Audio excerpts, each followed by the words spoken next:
Welcome to the Full Sail live venue. Let's take a quick tour and see exactly what the venue needs to operate. We'll start at stage left with one of the most important positions in production, the monitor mixer. From here we communicate and control what each musician hears as they perform. In order to sound their absolute best, each musician needs to hear a personalized mix of themselves and their bandmates, rather than the sound being produced for the audience. For instance, the bass player may need to hear himself and the kick drum just a little louder than everything else in order to keep the proper time and groove. Also, the vocalist may need to hear the backup singers a little bit louder in order to harmonize better. Overall, the monitor mixer makes sure the musicians have everything they need to stay tight and in sync when performing live.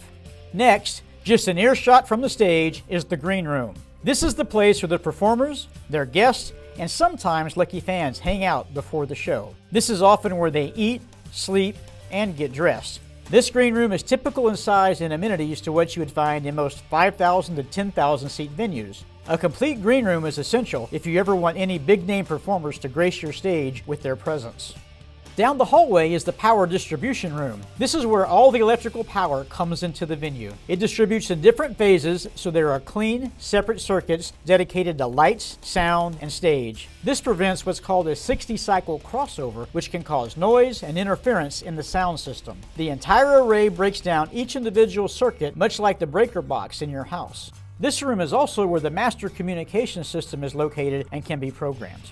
As we come back around the stage, we see the LED screen. This is actually a screen designed to be an outdoor sign. It's extremely bright and is used as a backdrop for video or graphics during the performance. It's made up of tens of thousands of tiny red, blue, and green lights. Because it's inside, it's powered to less than 10% of its potential brightness. Speaking of lighting, over behind the audience is where all the stage lights are controlled. There are different workstations and operators for each type of lighting arrangement, and the complexity varies depending on the show. Here the operators can control lighting positions, intensity, and type, among many other things.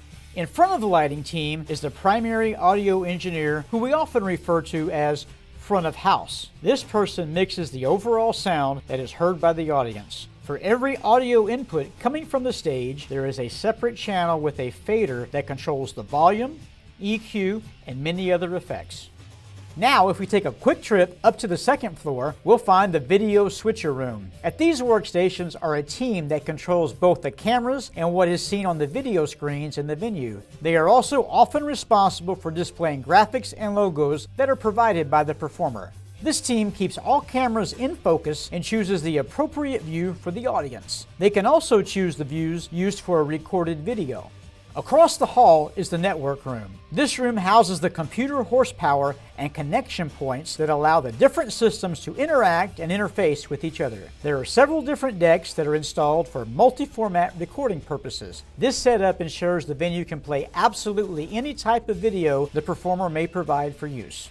Near the end of the upstairs hallway is the spotlight loft. Here the spotlight operators communicate with the production manager to manually highlight performers in areas of the stage that need to be enhanced for the audience. It's often their job to follow a performer as they move across the stage and to keep them in the center of the spot.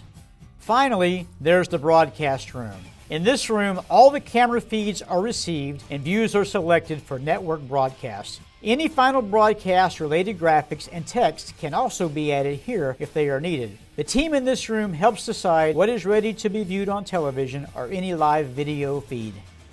So, there you have it. I hope you enjoyed this behind-the-scenes tour of the Full Sail Live venue.